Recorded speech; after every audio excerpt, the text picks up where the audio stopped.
Anti narcotics force Pakistan نے 12 جون سے 18 جون کے دوران 38 ملک گیر کارروائیوں میں 732 کلو منشیات برآمد کر لی۔ کارروائیوں میں 2 خواتین اور 2 غیر ملکی باشندوں سمیت 38 ملزمان کو گرفتار کیا، جبکہ 14 گاڑیاں بھی قبضے میں لے لی۔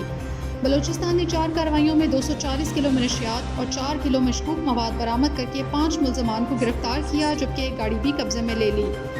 پنجاب نے 9 کارروائیوں کے دوران 215 کلو منشیات برآمد کر کے خاتون سمیت 13 ملزمان کو گرفتار کیا اور 4 گاڑیاں بھی قبضے میں لے لی۔ خیبر پختونخوا نے 10 کارروائیوں کے دوران 182 کلو منشیات برآمد کر کے 5 ملزمان کو گرفتار کر کے 2 گاڑیاں بھی قبضے میں لے لی۔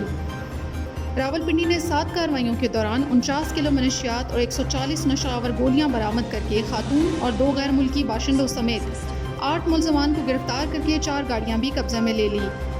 سندھ نے 8 کارروائیوں کے دوران 45 کلو منشیات برآمد کر کے 7 ملزمان کو گرفتار کیا اور 3 گاڑیاں بھی قبضے میں لے لی۔